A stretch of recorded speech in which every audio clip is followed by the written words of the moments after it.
पलक झपकते ही प्रलय काल का सारा जल सारी सृष्टि पर लुढ़क गया। मानव जीवन और पशु जीवन सब नष्ट हो गया। मनु की नाव डूबने लगी और महत्वपूर्ण बात यह है कि मनुष्य बूढ़ा क्यों होता है। उन्होंने जो भी कहा उसे सूत्रबद्ध तरीके से लिखा, तैयार किया। यही हमारी मनुस्मृति है। मेरा नाम है चिन्मय और आप देख रहे हैं द चिन्मय शो। इस शो का एक ही उद्देश्य है कि हमारी जो महान भारतीय संस्कृति है उसको नज़दीक से जानना और उसकी जानकारी आप तक पहुंचाना। मनुष्य नाम हमें कैसे प्राप्त हुआ?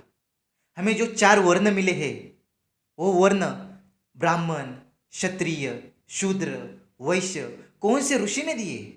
भारत में हम ऐसे अनगिनत जीवन को देख सकते हैं। मनु उन अनंत विभूतियों में से एक है। स्मृतिकार मनु। आज से हजारों साल पहले ऐसी ही सृष्टि थी। चाक्षुष मनवंतर के वो कुछ आखिरी दिन थे। आज वैवस्वत मनवंतर चल रहा है और वो 7वां है। चक्षु मनवंतर में मनुष्य कृतघ्न, भोगी और विलासी हो गया था। उसकी कृतघ्नता देखकर प्रकृति भी क्रोधित हो उठी। प्रकृति को भी लगने लगा परमेश्वर ने बड़ी मुश्किल से मनुष्य बनाया और मनुष्य हीन हो गया। मनुष्य प्रकृति के उन नियमों का पालन करने को तैयार नहीं था। प्रकृति नाराज हो उठी। सूर्य अपनी सारी शक्ति खाकर तपने लगा। जमीन जलने लगी। मनुष्य पानी के एक एक बूंद के लिए तरसने लगे। स्पष्ट रूप से प्रकृति मनुष्य से बदला लेना चाहती थी। सूरज धधक रहा था। नदियां सूख चुकी थी। पानी की एक बूंद भी मनुष्य को दिखाई नहीं दे रही थी। मनुष्य को यह स्थिति असहनीय थी। भगवान के ऊपर से मनुष्य का विश्वास हटने लगा। भगवान मनुष्य को क्यों परेशान कर रहा था? प्रकृति मनुष्य से क्यों बदला लेना चाहती थी? लोग आंखों के सामने मरने लगे। भक्त की भगवान के ऊपर से आस्था कम होने लगी। प्रदर्शन खराब था। जीवन था लेकिन कंकाल की तरह घूम रहे थे। उस समय ऐसी स्थिति उत्पन्न हुई कि जब बच्चा पैदा होने लगा तो लोग उसे कोसने लगे। बोलने लगे कि ये बच्चा क्यों पैदा हुआ। लोग उसे तिरस्कार की नज़र से देखने लगे। उस समय औदुंबर वृक्ष के नीचे एक साधु बैठे थे। वह दुखद परिस्थितियों में भी वह प्रसन्न और शांत थे। वो अपनी आंखों के सामने पूरा विनाश देख रहे थे। उनमें इतना तेज था और इतना दृढ़ संकल्प था कि देवता भी प्रसन्न हुए। उनमें दुनिया के परे देखने का साहस था। एक महान ऋषि जिन्हें मनु कहा जाता था। मनु लोगों के पास जाते, लोगों को अच्छे कर्म करने के लिए प्रेरित करते, यत्न का महिमा उनको बताते, लेकिन लोग उनकी एक नहीं सुनते थे क्योंकि बच्चे भूख के बिना मर रहे थे, लोग भोजन के बिना मर रहे थे। तो ऐसे में मनु की कौन सुनेगा? लेकिन मनु ने अपना कार्य जारी रखा। लोगों का भगवान के ऊपर से विश्वास उठ चुका था। मनु अपना कार्य कर रहे थे लेकिन उनका कार्य करने के लिए कोई मदद नहीं कर रहा था। कोई उनके सुनने को तैयार नहीं था। लोग सिर्फ देख रहे थे लेकिन मदद के लिए कोई तैयार नहीं था। फिर भी मनु बड़ी आत्मविश्वास और अटूट निष्ठा के साथ अपना कार्य कर रहे थे। उस समय तत्कालीन राक्षसों को मनु का यह कार्य अच्छे नहीं लगने लगा था। उन्हें हमेशा डर था कि मनु की बात लोग मानने लगे तो हमारा क्या होगा। उस वक्त श्रीमंत वर्ग की कोई कमी नहीं थी। श्रीमंत वर्ग गरीब वर्ग का अपने कार्य के लिए इस्तेमाल करता था और यह बात मनु को पसंद नहीं थी। उन स्वार्थी लोगों को लगने लगा कि मनु की वजह से हमारा अस्तित्व ही खत्म हो गया तो लोग हमारी सुनने की बजाय मनु की सुनने लगे तो हमारा क्या होगा। इसलिए वो मनु को परेशान करने के लिए योजना बनाने लगे। मनु को कैसे हराया जाए ये सोचने लगे। दैत्यों को समझ में नहीं आया कि अविरोध कैसे बनाया जाए। उनके पास हिमालय जैसा मजबूत चरित्र और मजबूत दिमाग था। ऐसे इंसान को कार्य करने से रोकना कितना मुश्किल काम होता होगा। लेकिन राक्षसों के पास 2 ब्राह्मण थे। राक्षसों की मदद से वो जी रहे थे। उन्होंने मनु को सताने का एक तरीका खोज लिया। मनु के पास एक बैल था। उनकी नज़र उस बैल पर पड़ गई। उस बैल की सांस से अच्छे विचार निकलते थे। संभवतः बैल शब्द बैल जैसे पुरुषों को भी संदर्भित करेगा। वे 2 ब्राह्मण किलक और आकुल मनु के पास पहुँचे। मनु उन्हें देखकर चकित हो गया। मेरे पास ये राक्षस कैसे आ सकते हैं? हमेशा विरोध करते हैं, अच्छे विचारों की उपेक्षा करते हैं, जानवर जैसा हीन जीवन जीते हैं। मनु ने बड़े प्रेम से उनका स्वागत किया। ब्राह्मण यज्ञ में मनु का सहयोग करने को तैयार हो गए। उन्होंने कहा, हम आपके आतिथ्य से बहुत प्रभावित हैं। हम आपके इन उत्सव में आपका समर्थन की प्रबल इच्छा रखते हैं। यदि आप हमें एक संधि देते हैं तो हम अपने भाग्य को जानेंगे। शैतान हमेशा इसी मीठी भाषा में बात करता है। मनु ने सोचा, यदि ये लोग मेरे सत्कार्य में मेरे साथ दे रहे हैं तो इससे बढ़कर कोई बात ही नहीं है। तो उन्होंने कहा, हाँ हाँ बिल्कुल, हर कोई भगवान का काम कर सकता है। फिर आओ आओ, हम एक बड़ा यज्ञ करेंगे। एक समस्या है, यज्ञ में किसकी बलि देनी चाहिए। आप इन दिनों स्थिति जानते हैं।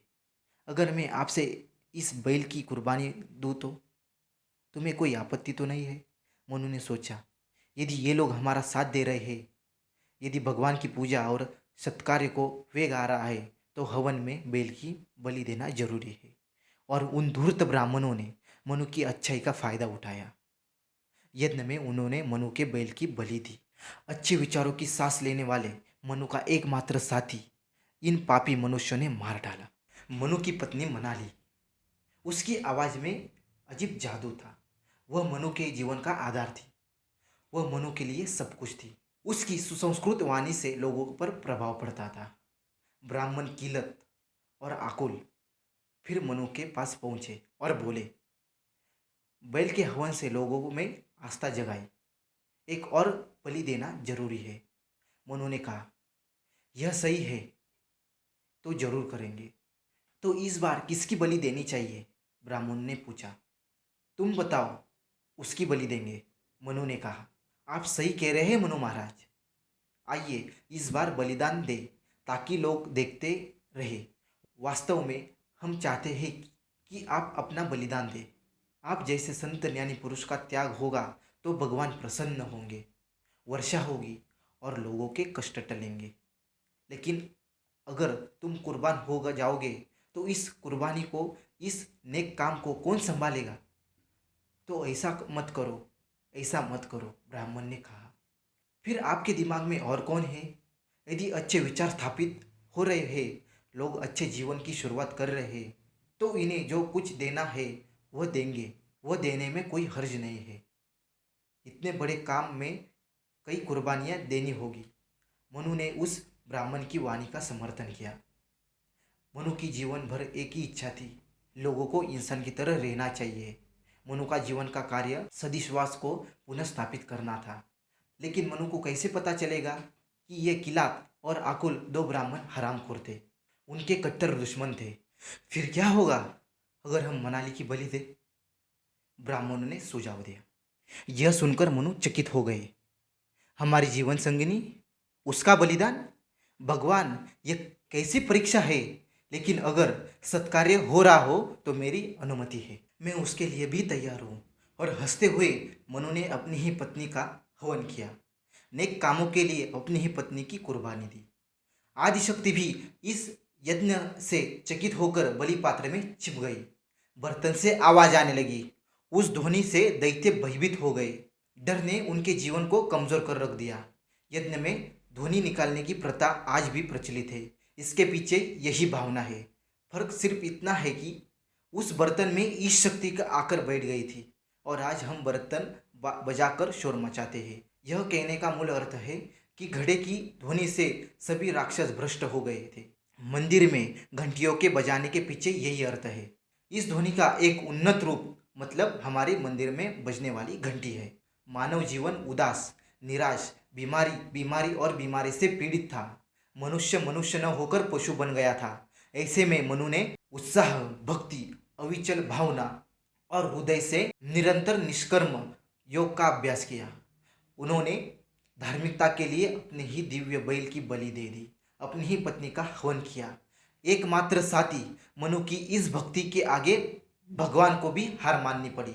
भगवान ने भी मनु के बारे में सोचा, अब यह मनवंतर समाप्त हो रहा है तो यह व्यक्ति अगले मनवंतर में मेरा संदेश देने के लिए सही व्यक्ति है।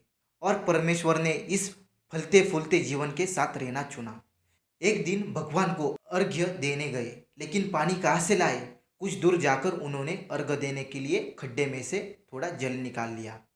एक दो और तीसरा अर्घ देते समय एक छोटी मछली उनके हाथ में आ गई और मनु से मानवीय स्वर में बोली, मनु मेरा ख्याल रखो, मुझे पानी दो, मुझे जीवन दो, आप ही मुझे जीवन दे सकते हैं। मनु को आश्चर्य लगा, क्या एक छोटी सी मछली इंसान की आवाज़ में बोल सकती है और केवल मैं ही उसे जीवन दे पा रहा हूँ? इसमें जरूर कुछ ईश्वरी संकेत है। मनु उसे घर ले आए और उसे पानी के कमंडल में रख दिया। कुछ ही दिनों में वह मछली बड़ी हो गई। उसने मनु से कहा, मैं अब कमंडलों में समा नहीं पा रही, आप मुझे जीवन दें। तब मनु ने एक कुआं ढूंढा और मछली को कुएं में छोड़ दिया। वहाँ वह बढ़ने लगी। कुआं भी उसे छोटा लगता था। मनु ने सोचा, अब इसे कहाँ ले जाऊँ? अकाल पड़ा है, दुष्काल पड़ा है, तालाब सूख चुके हैं, तालाब में पानी की एक बूंद भी नहीं है। मनु ने उससे पूछा, अब हम तुम्हें कहाँ ले जाए? मछली ने कहा, मुझे समुंदर में ले चलो। तब मनु ने उस मछली को समुंदर में जाकर छोड़ दिया। तब वे जा रहे थे तो मछली ने उनसे कहा, जब तुम संकट में हो तो मुझे बुलाओ, तुमने मुझे जीवन दिया है, मैं तुम्हारी सहायता करूंगी। मछली को देखकर दरिया उछलने लगा। वह बहुत खुश हुआ। वह दहाड़ा, क्या यह मछली का स्वागत करने जैसा नहीं है? दरिया धन्य महसूस करने लगा। इस दृश्य को देखकर मनु ने सोचा कि यह कोई असामान्य मछली नहीं है। सामान्य प्रजनन से कोई मछली जीवित नहीं रह सकती, नहीं तो इस मछली को देखकर समुंदर नहीं भूलेगा। यह एक अद्भुत नज़ारा था। मनु ने कहा, प्रभु तुम इस मछली के रूप में मेरे पास आए। भगवान तुम्हें मछली का रूप क्यों धारण करना पड़ा? उस समय आकाशवाणी हुई, मनु मैंने तुझसे जीवन मांगा है। मेरी दुनिया मिटने वाली थी। मैं आपकी दृढ़ निष्ठा और भावपूर्ण हृदय को देखकर प्रसन्न हूँ, परंतु यदि तुम इन निकम्मे, तुच्छ और स्वार्थी लोगों को सुधारने की बात करना बंद कर दोगे तो थोड़ी ही दिन में सारी मनुष्य जाति नष्ट हो जाएगी। उन प्रयोगों को, उन विचारों को, उन जीवन को याद करो जो इस संसार में मानव जाति की सहायता के लिए किए गए। तुम मुझे जीवन देने के लिए जीते हो। मेरे विचारों को जीवित रखने के लिए आपको जीवित रहना होगा। लेकिन भगवान मैं यह सब कैसे कर सकता हूँ? मनु तुम पामर नहीं, तुम महान हो। भविष्य के मानव जीवन के लिए सभी पौधों की जड़ों को संभाल कर रख। मेरी सारी शक्ति तुम्हारे साथ है। मैं तुम्हारी मदद करूँगा। प्रलय आएगा तब तुम नाव में बैठना। नाव डूब रही हो तो मुझे बुला लेना, मैं तुम्हारी सहायता करूँगी। और दैवी शक्ति प्रकट होकर मनु की सहायता करती है। वेद अपौरुषे है, यह कल्पा सकल्प पूर्वाह। इस कल्प से पहले भी वेद थे। मनुष्य का मार्गदर्शन करने वाले विचार शाश्वत है। मनुष्य बंधन मुक्त हो गया तो प्रकृति को सीमाओं पर विचार क्यों करना चाहिए? समुंदर आगे आने लगा। प्रलय का जल पूरी ब्रह्मांड में फैल गया। हिमालय की ऊंची ऊंची चोटियां दिखाई दे रही थी। आदिशक्ति के आदेशानुसार मनुष्य सभी औषधीय पौधों के बीज अपने साथ ले गए। वह अपने साथ साथियों को लेकर एक नाव में बैठ गए ताकि भविष्य की मानव जाति को विचार और वनस्पति मिले और आदिशक्ति के आदेश के अनुसार सभी 8 दिशाओं में कार्य करें। पलक झपकते ही प्रलय काल का सारा जल सारी सृष्टि पर लुढ़क गया। मानव जीवन और पशु जीवन सब नष्ट हो गया। मनु की नाव डूबने लगी। उस समय का तांडव नृत्य अवर्णनीय है और अनुभव नहीं किया जा सकता। प्रलय का दृश्य देखकर मनु आश्चर्य हो गए। उसने सोचा, ईश्वर ने मुझे एक महान रचना को जीवन देने का बहाना बनाया है। वे प्रसन्न हुए। जब उनकी नाव डूबने लगी तब उन्होंने कहा, भगवान अब मुझे डूबने से बचा लो। इतने में ही वह मछली जल के ऊपर आ गई और मनु से बोली, मैं आपकी मदद करके आप पर कोई एहसान नहीं कर रही। आपने मुझे जीवन दिया है, अपनी नाव को मेरे सींग से बांध दे। मनु ने ऐसा किया। जब मछली नाव को खींचकर हिमालय के प्रतापी शिखर पर पहुंची तो मछली ने कहा, जैसे पानी उतरेगा नाव भी उतरेगी। तब जमीन दिखाई देगी, तब तुम बाहर आना। जैसे जैसे पानी घटने लगा नाव प्रतिदिन धीरे धीरे नीचे आने लगी। जमीन नजर आई। प्रलय का पानी पूरी सृष्टि पर पलट गया था। वैवस्वत मनवंतर का आरंभ हुआ। मनु ने इसकी शुरुआत की। मनु ने झोपड़ी बनाई। आसपास की जमीन साफ हो गई और वे सोचने लगे कि अब क्या करें। तभी वहाँ एक अति सुंदर स्त्री आई। उसने कहा, क्या आप यज्ञ नहीं करना चाहते? आप इसे अकेले कैसे कर सकते हैं? आपको साथी की जरूरत है ना? आपकी देखभाल कौन करेगा? मनु अकेले थे। ऐसे समय में एक बहुत दिव्य महिला उनका साथ देने आई। मनु को यह दिव्य संकेत महसूस हुआ। उसने पूछा, तुम्हारा नाम क्या है? मेरा नाम ईड़ा है। मनु ने ईड़ा का साथ स्वीकार कर लिया। उसने अपने साथियों की मदद से अनाज उगाना शुरू किया। उस समय उत्तर से जंगली लोगों का झुंड इस ओर उतरने लगा। उस घटना का कालक्रम बनाना कठिन है। इस सृष्टि का एक एक करके पुनर्निर्माण नहीं किया गया था, बल्कि पूरी सृष्टि का निर्माण एक ही बार में किया गया था। ये जंगली जानवर को मारकर खा जाते हैं। उनके रहने की स्थिति बहुत अजीब थी। उनके जीवन में ना शांति थी, ना संतोष। यह लोग मनु और ईड़ा के पास आए और पूछा, तुम इतने शांत कैसे रह सकते हो? सत्य का अभ्यास क्यों करें? बच्चे के पालन पोषण की जिम्मेदारी क्यों ले? अनेक कीटक जन्म लेते हैं और मर जाते हैं, उनकी परवाह कौन करता है? तो कोई व्यक्ति इस सारे षड्यंत्र को क्यों स्वीकार करे? बुजुर्गों की देखभाल क्यों करे? और महत्वपूर्ण बात यह है कि मनुष्य बूढ़ा क्यों होता है? एक दिन ईड़ा और मनु झोपड़ी में बातें कर रहे थे। उस समय जंगली लोगों के मुखिया मनु के पास फरियाद लेकर आए। मनु ने उन्हें समझाया और शांत किया और कहा, तुम सब मेरे द्वारा दिए गए बीज को ले लो, जमीन में बो और यह बढ़ेगा। जो इसके लिए मेहनत करेगा उसे अनाज मिलेगा। इससे आपके मनमुटाव दूर होंगे। तुम स्वयं परिश्रम करके भोजन नहीं कमाते हो, इसलिए तुम आपस में झगड़ते हो, क्योंकि एक ही शिकार देखकर सब समझते हैं कि यह मेरा भोजन है, इसलिए तुम झगड़ते हो। यदि तुम अपनी शक्ति का प्रयोग लड़ाई झगड़े में करोगे तो तुम नष्ट हो जाओगे। हर एक व्यक्ति को श्रम करना चाहिए, श्रम द्वारा अनाज उगाना चाहिए और प्राप्त अनाज खुद खाना चाहिए। मनु ने इन लोगों को कृषि विद्या की शिक्षा दी, जिंदगी जीने का तरीका सिखाया, सुखी शांतपूर्व और स्वस्थ जीवन का मंत्र दिया। दरअसल यह सभी चीज़ें मनु ने नहीं बनाई थी। यह कल्पः संकल्पपूर्वः और उनके पिछले कल्प का भी यही विचार था। विचार वेद की परंपरा अनादिकाल से चली आ रही है। मनु ने उस दिव्य विचार को कायम रखा था। पूर्णिमा की चांदनी रात में सब मनु की कुटिया के पास इकट्ठे होते। संभाल कर रखे हुए विचार मनु उनसे कहते। चाक्षुष मनवंतर के सभी विचार मनु द्वारा संरक्षित किए गए थे। मनु ने उनसे पूछा, क्या आप जानते हैं इस सूर्य को किसने बनाया है? यह जीवन देने वाला जल कहाँ से आया? इस शरीर की रचना, पालन और संचालन करने वाली महान दिव्य शक्ति कौन है? मनु ने वनवासियों को चाक्षु मनवंतर की कथा सुनाई। पहले लोगों ने समाज को बड़ी खूबसूरती से प्रस्थापित किया था। बुद्धिशाली विचारों का एक अनोखा वर्ग बनाया था, जो जीवन के विचारों को बनाए रखता है, जो उनकी देखभाल करता है। उन्हें केवल यही कार्य सौंपा गया और उन्हें ब्राह्मण नाम दिया गया।